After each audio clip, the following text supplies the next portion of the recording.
If you don't have good people and great processes, it doesn't matter how good your product is. Mhm. At some point in time, you will hit a threshold and you will stop growing and you'll stop being successful.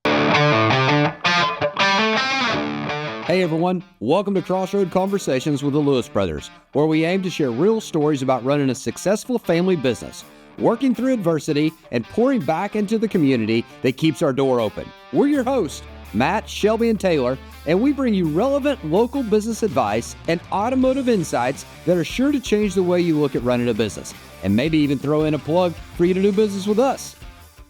Hey, welcome back to the podcast, Crossroad Conversations. We are the Lewis Brothers, and it is episode 83 today. 83. 83. And I like this subject because, and I think you'll agree, when we've peeled back the layers and we've grown as individuals over for sure the past decades, we've found a lot of similarities in learning from other businesses outside of our industry. And, the best idea ever brought to a business doesn't necessarily come from the same industry or from within. So today we'll talk about the companies we've studied, the moves we've borrowed, and why looking at other areas outside of our industry has made us better in everything we do. Absolutely. Hey, and a quick recap last week from questions from employees. We do this every so often, but love answering questions from internal employees because the funnest part about it is you have no idea what they're going to ask. There is no script, no nothing else. It is off the wall from left to right, completely off the wall, but had a whole lot of fun with that. Make sure you go back and check. Steve, shout out to you for the questions that you thought you were going to get Matt to answer.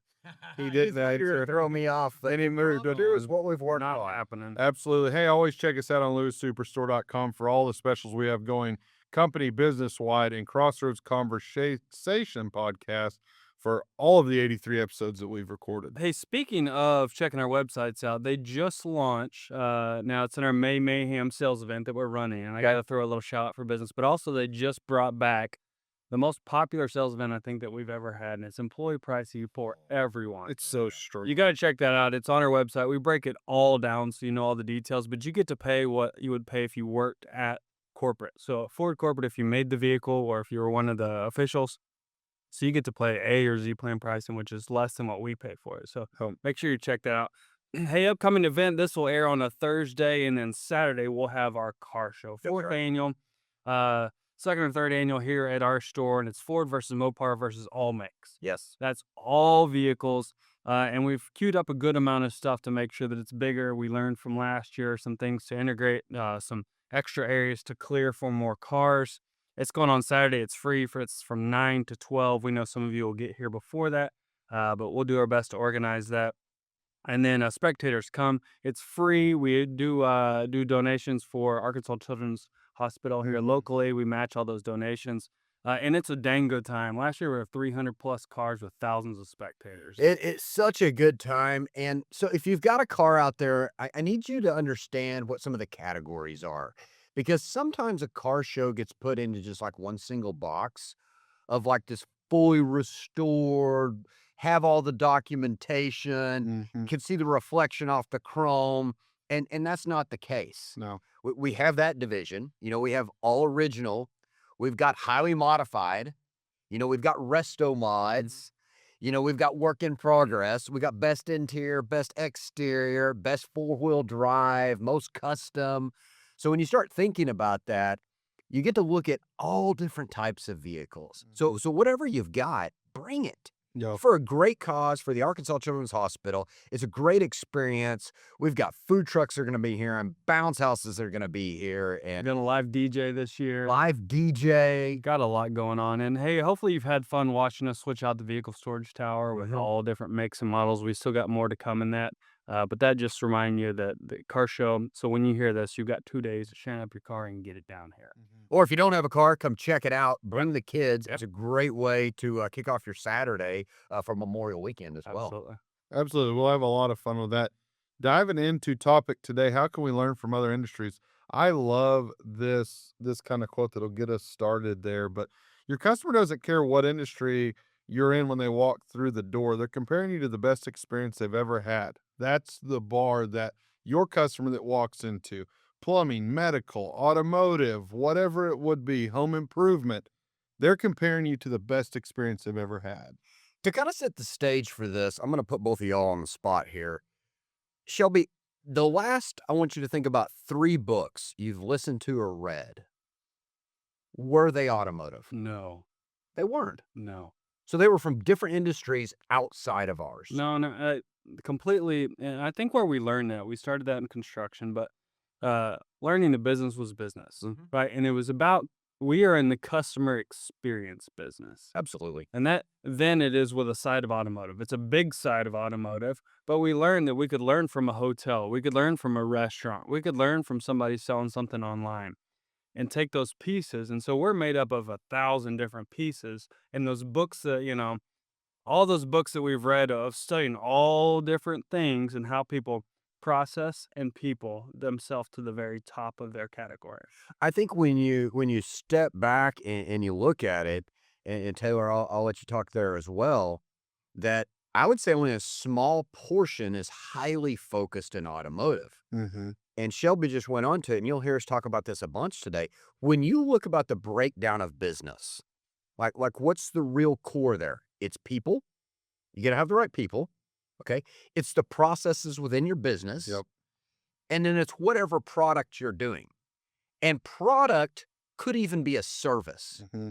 So if you're in the landscape business, it might be this, or you're in the lawn mowing business, your product's not that you're selling your mowers. Your product is that you're mowing lawn and the landscaping or the preventative maintenance. So when you look at almost any business out there, whether it's software, hardware, or actually labor, Mm-hmm. you have some type of product. Mm-hmm. And we learn plenty from the product from our manufacturers that it comes down the line, and we study that. But what we study more is the people and processes, because there's very few that could argue the fact that if you don't have good people and great processes, it doesn't matter how good your product is. Mm-hmm. At some point in time, you will hit a threshold and you will stop growing and you'll stop being successful. Absolutely. You hit the key indicators, and no matter what business you're in, if you'll focus on these 2 things of people and process, whenever you start to read different books, and I love to go into different places, whether it's a home improvement store on my day off that I'm getting something, or a plumbing store or electrical store, whatever it would be, if you'll focus on those 2 things, you'll really pick up on, hey, how their businesses ran, Yes. and you can learn to appreciate, or it really teaches you, hey, I'm going to do these things to help me change my business. Because a lot of times, I know y'all are exactly the same.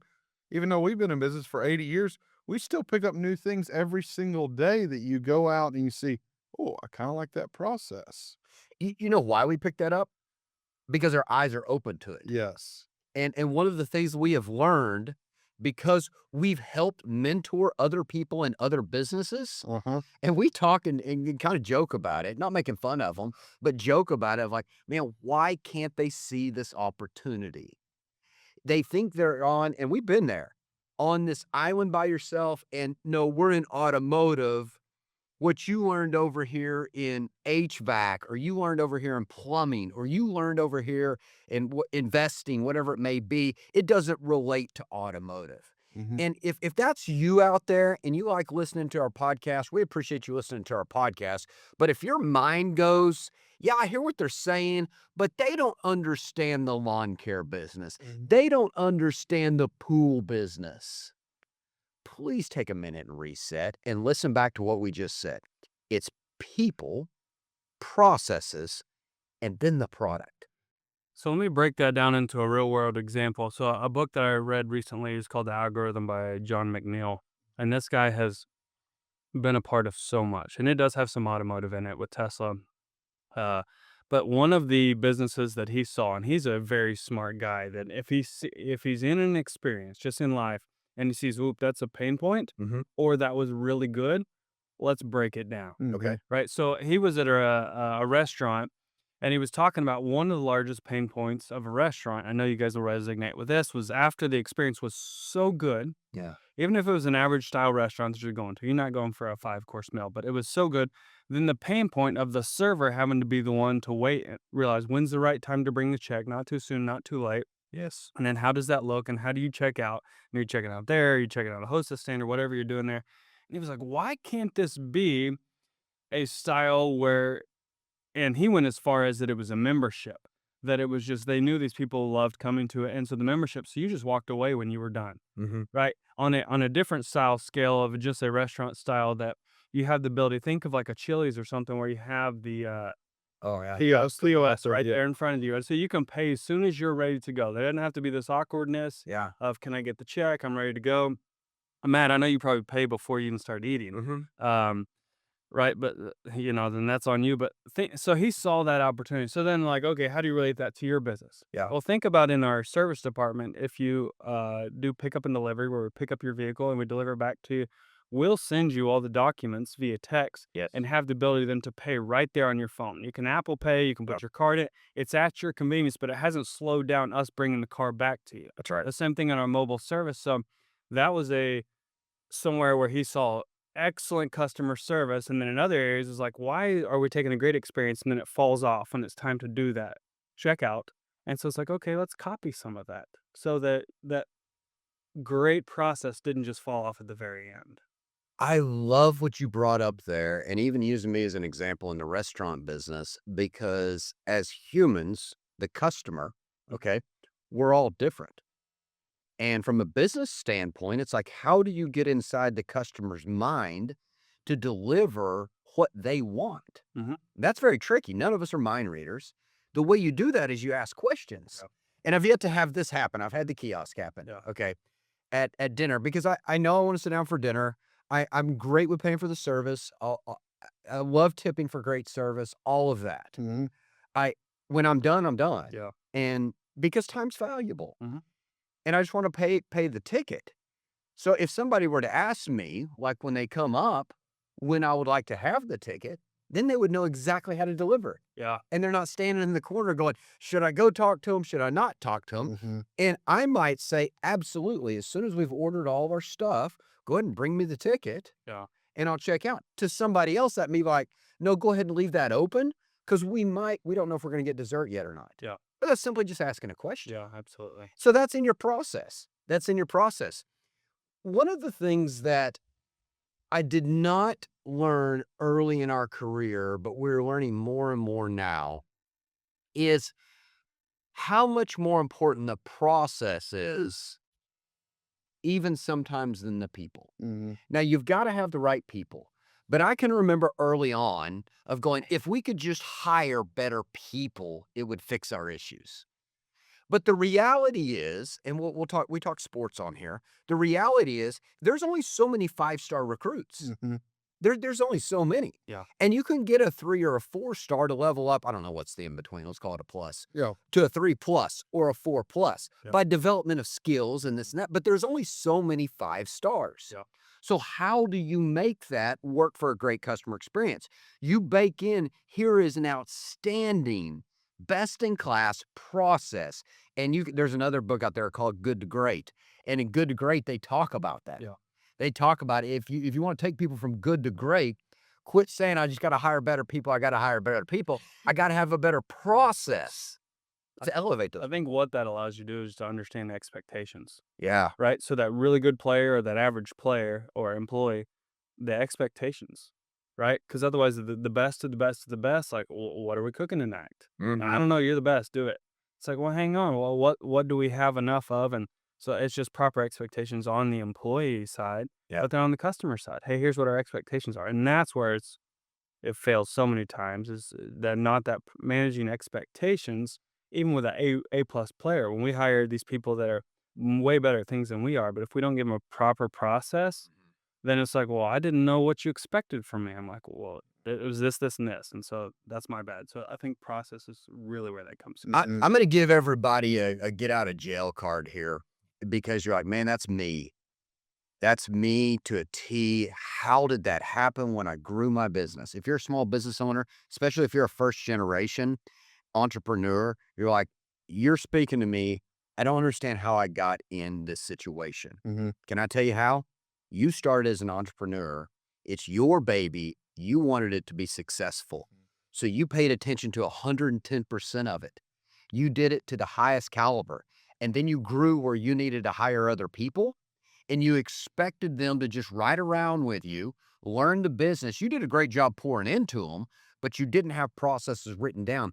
They were all in your head because you were the entrepreneur and you had skin in the game, wanting it to be successful. Yep. Your employees will never be at that same level. They just won't. So how do you get them to accomplish and duplicate what you've already put in place and how you've grown the business? You develop written processes and you hold them accountable. Mhm. Absolutely.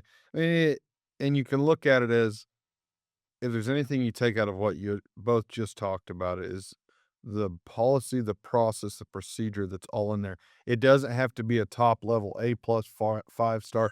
It can be entry level starting in. Let's take our friends over at Chick-fil-A, and you talk about, what does everyone always talk about whenever they go through there? That it doesn't matter what level of person you talk to, they always end anything with "my pleasure," which sticks with everybody through the process. It's fast, the food great, whatever you think of it. Yeah.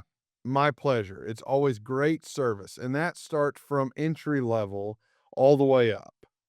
And I know everybody talks about my pleasure there, and that's fantastic they see that. I can tell you, it is the only drive-through that if I pull up and there's a long line, my skin doesn't start crawling. It's a process. Most other places, I'll flip a Yui and I'll get out of there just because, and that's on me because I'm not patient enough. Yeah. But I know that they're fast enough Their on processes. People, expectations had done a good enough job managing. I'm like, it's okay. Yep.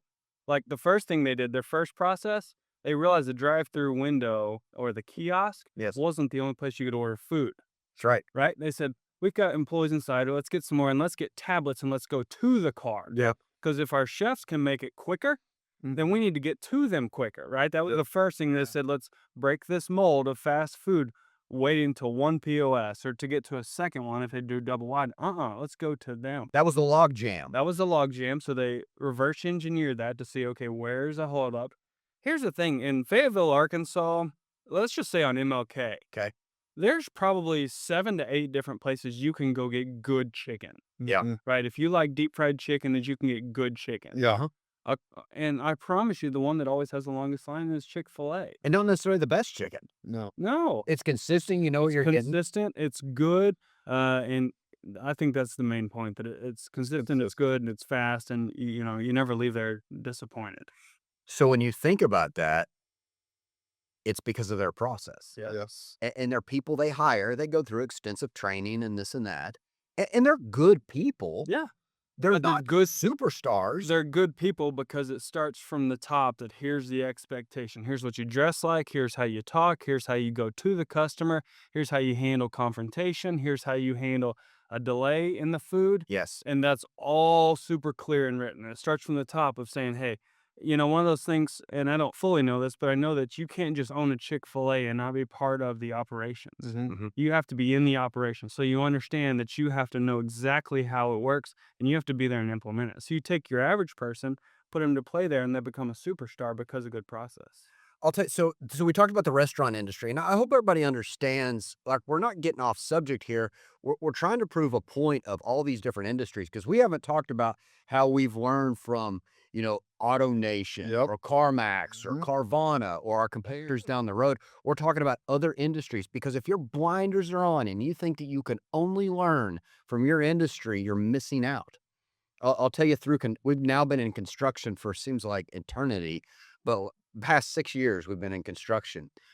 And Shelby, you'll laugh on this one when I tell you. One of the things, and they had to hit us over the head with this quite a few times. One of the things that we've learned and implemented in is having documentation, emails, and pictures Oh, yeah. time and time again. And it went on both ways of what they said and what we said. And so we would have this long conference call, and I learned to start recording everything so then I could go reference it.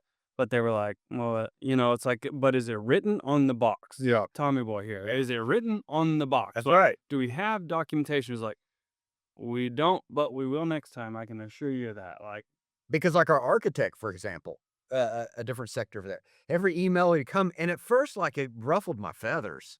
It would come over and he would say, on November 11th at 2:43, see the email I sent below that highlighted blah, blah, blah, blah, blah, blah, blah, blah. Any questions, let me know.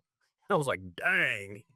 But it was thorough, and it was like, "No, I didn't." It's like, "Crap, okay, we missed that, it doesn't work, we realized that's a change order." That's Right. right. And that's okay, that's on us, but he's like, "No, you contracted for this, I laid out this," and we're like, "Whew, we didn't know that it was that far down that we couldn't change anymore," That's right. but then when it was written, it was like, totally like, "Alright." So we then implemented that and taken it, whether we're addressing somebody that's an outside vendor, we're addressing an employee, we're addressing a customer if they have a concern.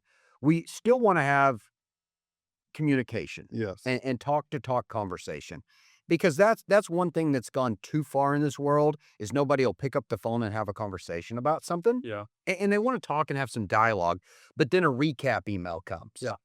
And it says, "Hey, to review what we discussed today, here are the points. If I'm missing anything, please let me know." And, it's funny you say that because I was just on the phone the other day with a investment style company. They were moving some things around. They were like, "Hey, I just want to verify this," and they had to call on the phone to verify some things. And I said, "Hey, will you do me a favor? When you get off this to me, I need you to email me back everything that we covered Yeah. and line item all these things." And they're like, I was like, "It doesn't have to be formal. I just need it from you so I have it in documentation, and it's on me. It's not on you guys. Like, I just need to have that because Yeah. I've learned that. That's 'Cause right. that's the first thing. If someone's like, I went over that, I go and I search my files. I'm like, hey, what did we go over on that day? And what was my expectation? What was that timeline? Yeah. That's one of those things. So totally switching over, you started talking about construction. So let's roll into that. What did we learn in building construction? So in other industries, we learn to be better planners Uh-huh. and be better communicators. Yes. We thought that a lot of the stuff, because let's be really honest, and this is going to uncover hopefully what other people can relate to, because I do want to make sure we don't have to discuss this, but I just want to make this point. When we talk about what we've already discussed so far in this podcast, we don't have all that to a T figured out. No. It's a We've work in identified it. We've identified it, and we still have plenty of areas we're working on for that. Oh, yeah. And one of the things in construction that we learned is we did not plan far enough ahead. Mm. And I mean, I'm talking about things like we knew where the signs went, Yep. but we're like, we'll figure that out down the road. Yeah. Well, figuring it out down the road was after the wall had been closed up Became more costly. and the voltage wasn't there, and it was 3 times the cost, Oh, yeah. you know? Yeah. Figuring out where all the data would go down the road and not having it on the plans. In one store, we had 22 many data ports not in the right area. Yeah. And just entrusting that somebody else knew exactly what we needed cost us going down the road. Mhm. So here's a tricky part that we learned. So if you don't know, now you'll know. We did build a new campus, I guess 2 or 3 years ago, where we first got on here. On 26 acres, over 150,000 square foot when completed. But before that, we spent 10 years researching, going around Yep. to all these different businesses. Now, I would say like 80% of them were automotive related. There were. But there was 20% hyper focused on outside of what we do because we wanted to learn people, areas, processes, and customer view and what it looks like to go through there. So we learned upon all those ideas, and then we learned of how to make it more efficient. We talk about the Chick-fil-A, we talk about Blue Cross Blue Shield, JB Hunt, Yeah. of all those different areas. So taking away from those industries. And I think, and why did we do that? Well, we realized that we're a franchise dealer, and the manufacturers we work with, they're great at producing vehicles. They're great at getting vehicles to us and coming out with the programs. They're not in the people business. That's why they need the dealer network, which is us. Well, if they're not in the people business, we've got to look at others that are in the people business. You've heard us talk about this on the podcast before. We focus on employees first, customers second. Mhm. And the reason we do that is because if our employees are in a great mindset and like where they work, the customer will get a better experience. Mhm. They really will.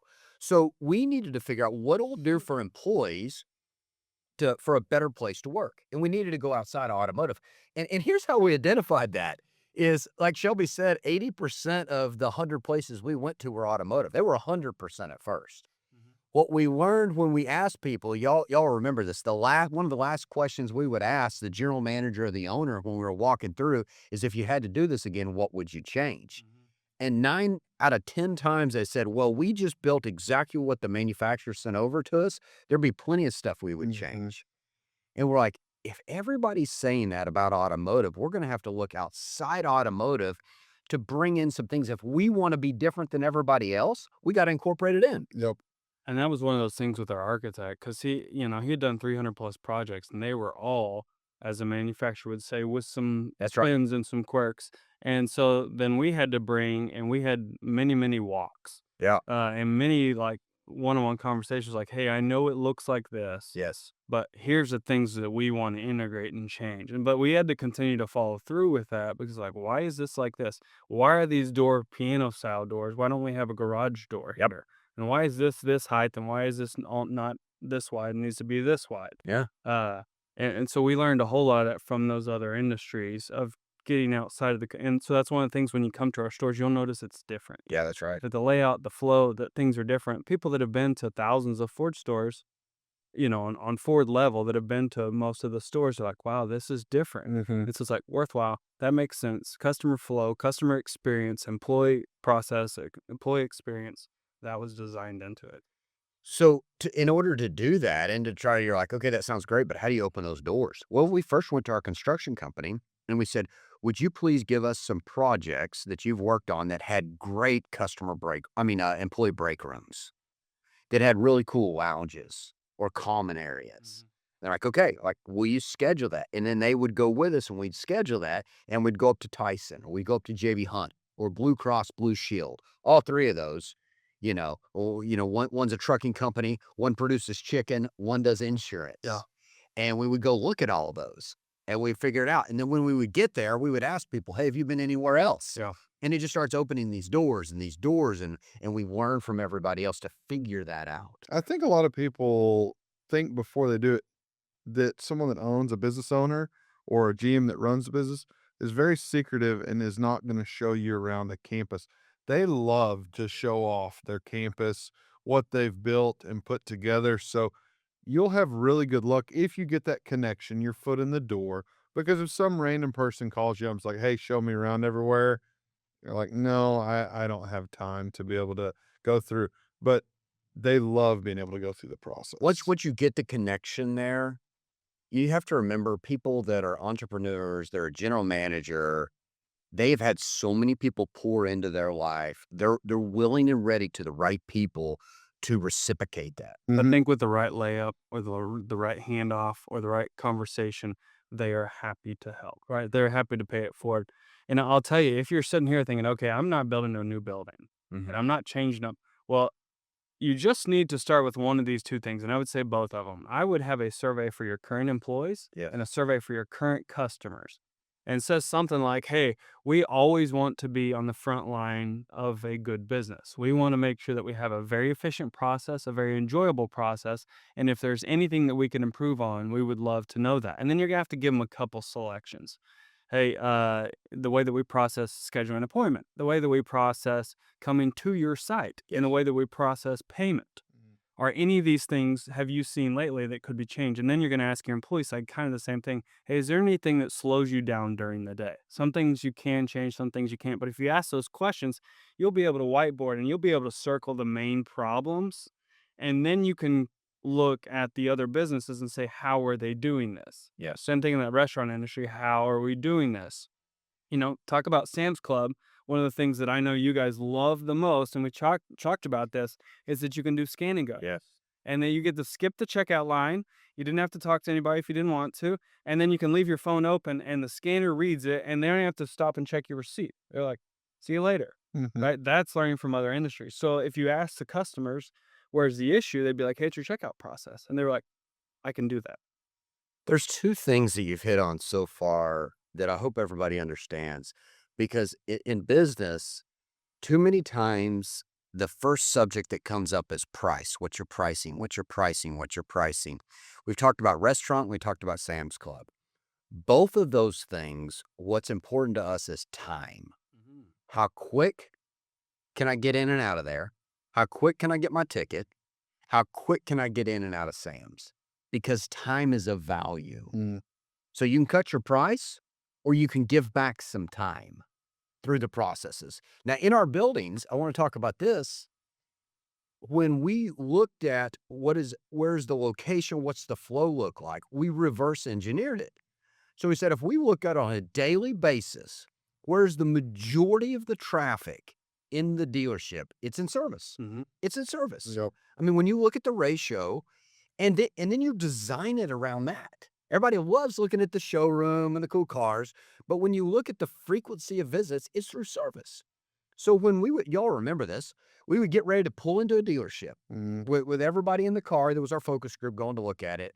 And I would say this, when we come in here, don't tell me about the colors. Don't tell me about the wow factors. Don't tell me about the cars. Tell me how to get to service. Yeah. Because we realize that people are going to come to service. Yep. We say, I've never been here before. How do I get to service? And I hope everybody would agree, when you come into our dealership, you really have to mess up to not know where service is. You come straight in one entrance and it dumps you straight into service.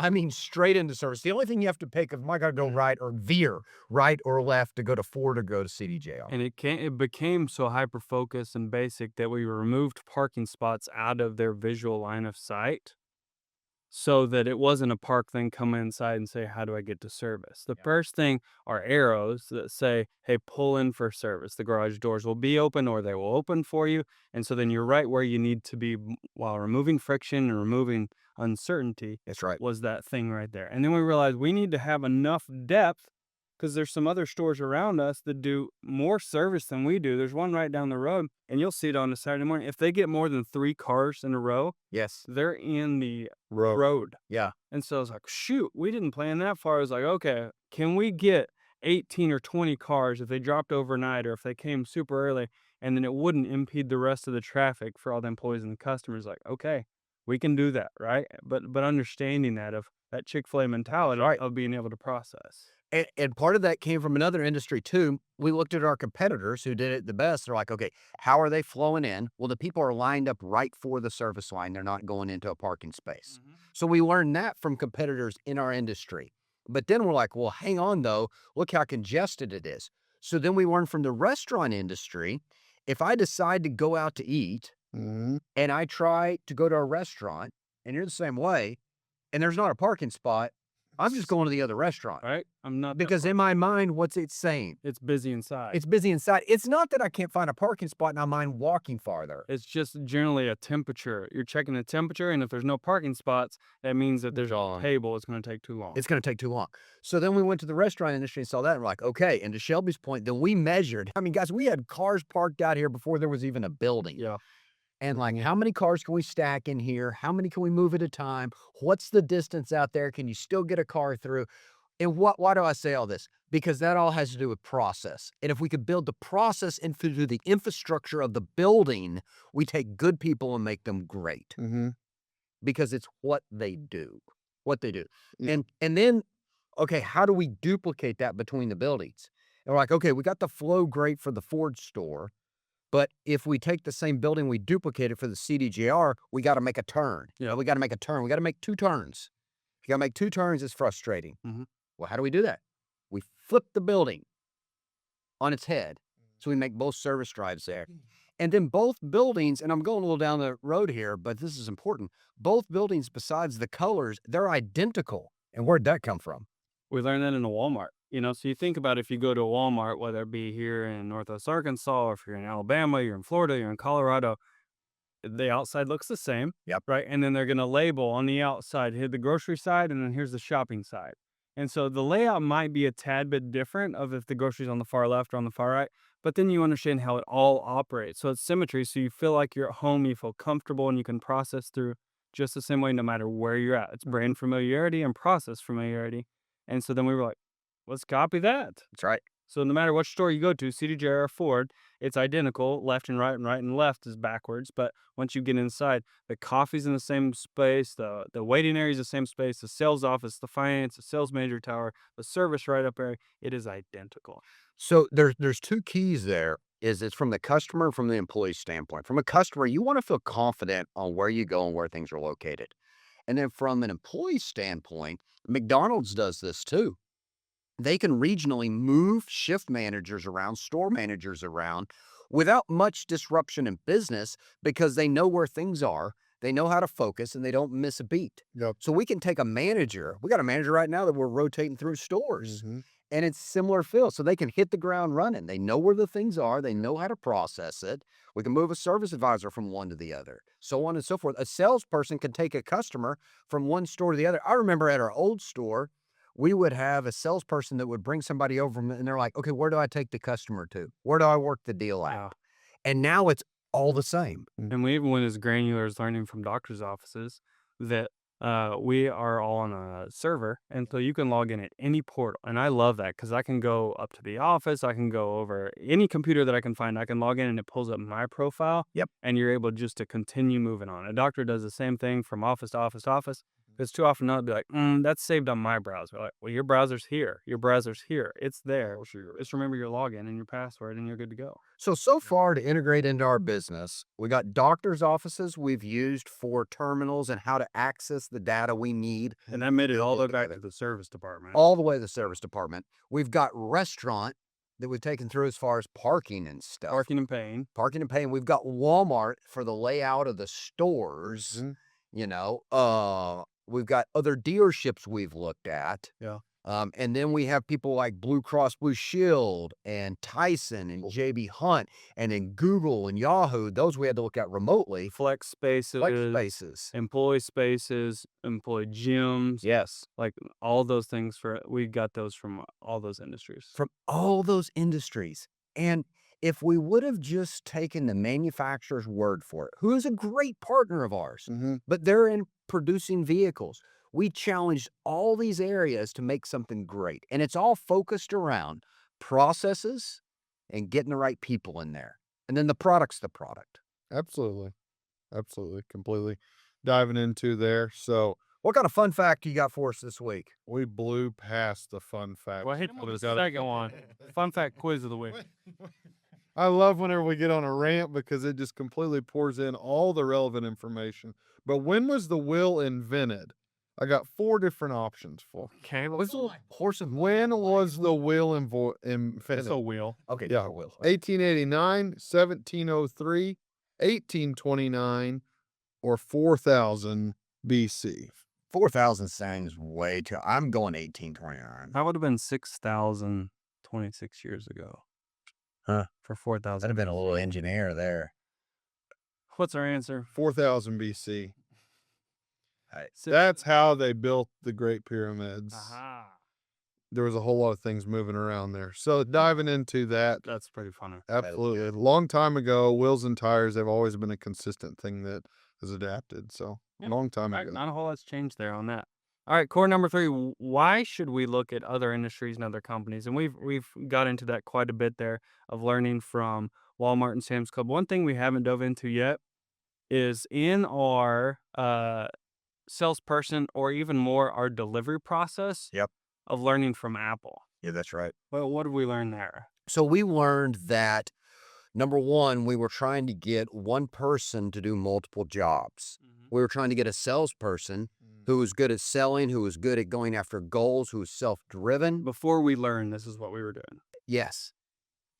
They weren't really good at today's vehicle being patient, going over all the features, syncing the phone up, getting everything to work. They weren't. Especially after it was sold. They had this, to be a good sales professional, your goal mindset. Yes. So you're trying to get that vehicle sold, check it off, Move to the next. and then we were trying to get them to process stuff. And that just didn't work. So then we looked at, okay, we need somebody to do delivery.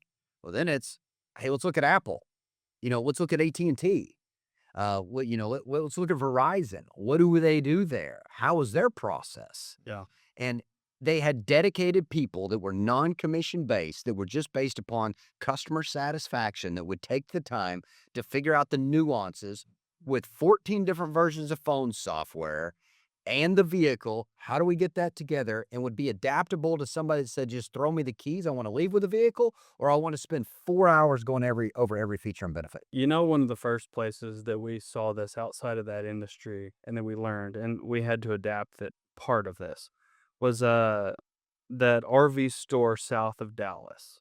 Oh, yeah. Massive. I can't remember the name of it. Motorhome special. Motorhome Specialties. They have every level of. We went there one time. We were in an auction and That was 100 plus places we went Yeah. to. But what we saw in the very middle of this was what looked like a campsite. Yes. And they had, 20 foot in between each campsite with full hookups. Full hookups. Sewer, electric, water, AstroTurf in between. AstroTurf in between, picnic table. And was like, what is this for? They said, this is our delivery area. I said, huh? Now, the one thing that we had to adapt and change is they would schedule after you bought it. They were not in the right now business. They would schedule you, and it'd be a week or two later. They would bring your RV over after it did post sale inspection. They would set it up, Yes. and then they had a delivery specialist that would show you all the switches, all the buttons, how to flush your tanks. It was very good. It was. I was like, this is solid. It's not your sales professional that's doing it. It's not a manager that's doing it. It's someone that has a passion. Maybe think of a retired person who loves camping or loves RVing. They were like, hey, let me show you this little trick. Let me show you this little trick. And so they'd actually show you how to use it, which is the greatest thing because we've bought many things and not like, nah, just give me the keys. And then we're like, hey, where does this plug go? Like, I don't know. It's taking on water. Like, oh, crap. We probably should have slowed down and listened to those things, right? And so of realizing that, they're like, okay, how do we do that amazing delivery with a different person who has a different mindset of time and then understands all the features and realizes this customer wants more, this customer wants less, but we need to do it right now, right? We realized right now mentality was so important. It's like when you go to get a new phone, it's like, no, okay, I don't care what color it is. When can I have it? Which one's the most available? Yeah. So that's a great hybrid of manufacturers send us, hey, here's the checklist you need to do. Mm-hmm. But then it's like we need to learn from somebody else that has done it well, and they were in the motorhome business. And how do we hybrid that together? So there's a key point here that some of y'all will tune out and not get the golden nuggets. So what Shelby said on the motorhome was they had an amazing delivery, but they scheduled you for maybe a day or two or a week after you purchased it. We could have said that will not work in our industry. You don't know how our business functions. Yeah. Well, whoa, hang on. So what is it about our industry that's different? Well, it's that people are fast food mentality. They want to take their new car home. They want it right now and as fast as they can. Okay, great. How do we deliver that and then deliver an experience like the motorhome one, or we can go over all the stuff? Well, let's get delivery specialists in. Let's let the salespeople keep going on and selling their next vehicle. And let's build delivery bays in there, and we'll go over it as in depth as they want. Yeah. No different than asking about the ticket at first for going to a restaurant. Yeah. Our delivery specialist will ask how in depth they want to go over. Mm-hmm. And they'll schedule if they don't have enough time that they could come back. Yeah. We're adaptive to meet the customer where they are, not trying to make them do what we want. Yeah. We figured out with that of the delivery that that's kind of their point of contact for any questions about the vehicle, not necessarily the salesperson. And if I had to do a real quick delivery on your vehicle, hey, Matt, I know you got to get out of here. I'm going to show you the basics and I'm going to circle back around after you've played with a couple of things when we're going to answer some of those questions. Yes. So make sure your phone's connected and you can remote start, unlock your vehicle, and then we're going to send you on your way and I'm going to follow back up with you. So that's kind of how we've adapted since we put them in there because we realized Yes. everybody can't sit down we've had people that have went for the full camping experience, and I had a delivery guy come in and he'd said, hey, he was wanting to figure out how to change the spare tire. I said, well, good, let's change the spare tire. Yeah, you were to learn at the same time. Get down there and fix it Up front. So of changing that and moving forward has helped us continue to evolve. We could have missed that opportunity to learn if we would have been closed-minded with blinders on that says that's great and that'll work in the motorhome industry, but it won't work in ours. Yeah. You have to change your mindset as a leader to go, what can I take from that industry, mold to where it will work in my industry? Because if I learn, here's the really the key thing we're talking about in any of this. Yep. If you want to be the best in your industry, and if you want to have the best experience, if you just do what everybody else is doing in your industry, there's no way you'll accomplish that goal. Just think about that. There's no way to be the best at it if you're doing what everybody else is doing. Mm-hmm. That could you do it a little bit quicker? Or could you do this or that? Possibly so. But if you really want to disrupt your industry, you have to do things that others aren't. And the only way to figure that out is to learn from people outside of your industry. That's truth. I think that's so good. And then one of the things that we might have skipped over, but we can focus back on is hiring for that person for that new age process or hiring outside of our industry. So if we're always hiring automotive, Mhm. then they know automotive, right? And if we're trying to integrate all these great processes that are way outside of automotive and make them automotive, then we kind of have to look outside of our industry and say, what if we did hire somebody from furniture sales? Or what if we hired somebody from a data center that understands how to process all these things, or someone who's really good at process, or someone that is really good with customer relationships at this, and this, but they weren't automotive. So what have we learned in that with hiring people? I'd say delivery for sure. What's the biggest stumbling part on delivery? It's your phone. Technology. Yep. It's your technology in your phone. So let's hire somebody from a cell phone place. Let's hire from a technology place. Hmm. We can teach them the vehicle part. Yeah. You just learn that. Yes. Same thing with customer service reps. Is let's go to somebody that has dealt with, one of the great ones I learned is like from the insurance company. Yep. From the return, they were in a call center and they dealt with customer complaints or returns Yeah. or this or that. It's like, let's hire from them, Yeah. you know? Yeah. That's definitely good. We realized I was like, stop fishing in the same pond everybody else is. Yeah. We're trying to be different. Let's be creative. And let's see what jobs do we have that if a person says, hey, I don't know what kind of position you have available, but I want to be part of your organization. Your culture is ridiculously fun. It seems like an amazing place to work for. It looks amazing. What could I do there? And it's like, well, what are you good at? I was like, well, I don't know anything automotive. It's like, that's okay. I need this position, this position, this position, this position that have nothing to do with automotive. And it's about all the things that we do that make it different. I think that's when we started doing that, we started getting different results because of those people that we were able, that talent we were able to hire. I think that's so true. And I'm gonna give you guys a checkup real quick. If you're listening and it just makes you feel so uneasy to hire somebody outside of your industry, it is probably a key indicator that you don't have written processes in place. Hmm.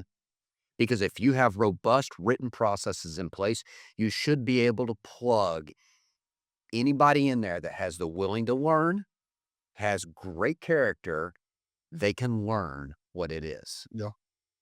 And I understand some of y'all are going to say, well, they got to be certified and they got to do this, that. They can get certified. They can get there. If you don't have great processes, you're looking for a plug and play. And it's probably somebody that's just going to keep job hopping. Hmm. Yep. Yep. And if you're wanting to change, you don't need to go that route. You don't. It's not going to function well. The idea of being able to be a hands-off manager or just be able to hire somebody and put them in play, they're going to do what they know, right? And has been taught by who, right? And what have they done in the past? And so, will that conform to your culture? No way. Right? And it's not saying you can't learn from that person. We learn a ton from all these people that we hire. Like, didn't think of that. And we never close the door on the idea. Sure. But we at least need to set up with proper expectations. Here's what we do here and here and here. And let me know on week 1, week 2, week 3, week 4 of things that you see that might be areas of growth. That's right. Yeah. That's really good. Okay, I got a couple of questions for both of y'all Yeah. to be able to go through. Matt, what's the best takeaway from another company that you have liked? And then I'll come back. I'll come back to you. But Shelby, what's been the one of the biggest successes of something that we've implemented from another company? Okay. I'd say one of the best takeaways I've learned from other companies is meeting customers where they are and how they want to communicate. Hmm. Forever, I tried to put everybody in the same box. And what I mean by that is it phone call? Is it text? Is it email? I got some people that want to just communicate with me on Messenger for whatever reason. But that's okay. I've learned to adapt and to not try to fit everybody in the same box on how I would do it and how the industry used to be. I think that's really good and adaptable moving forward. I'll say one thing on success. We talked about you think areas of opportunity or areas. What I would call Mack truck theory is, hey, if something happens, you get run over by a Mack truck. Is there someone else that knows how to pick up your process without being able to get a hold of you and to be able to handle that? So that allowed us, and you're like, I don't know. And so here's the thing: could you turn your phone off for a day and everything still operate the same? So that'd be first key indicator. The second thing is I challenge you to go to your entire team and break this down. Say, hey, I want you to write me, and I'm not firing you. I'm just curious. Yeah. This will give you reality versus expectations. I want you to write down your full job description Yep. and what is your role and duties every single day, and what are your procedures that you go through. Write that down, and so you'll get that back from each department, each person, and that will allow you to see, whoa, here's what I thought this person needed to be doing. Here's what their expectation of what they're doing. Now, either they weren't properly trained, or they don't care and they've just made their own thing, or wow, that person does a lot more or a lot less. And so then that allows you to kind of recreate your roadmap and say, hey, we learned a lot of good things, and I need to tune this department up. That's right. Or I need to give them some more pay or whatever it may be because they're doing a whole lot more. That will allow you to reverse engineer that instead of just opening your checkbook or saying you're not doing well enough. It's just managing expectations. That's good. It is. Great topic going over today. Finding different industries that you can find habits, policies, procedures that really make a difference in your business. So a lot went over today. Always love having you on there. Make sure and check us out, lewissuperstore.com and Crossroads Conversation Podcast for all 83 episodes and more to come. Hey, thanks for joining us today, and we hope you enjoyed this episode. Make sure to give it a like, share it with your friends and family, visit our website, and send us some questions. We want to know what you'd like to hear, who you'd like to hear from, and what you want to see, or maybe even some questions for us to answer about either the automotive industry or just business in general.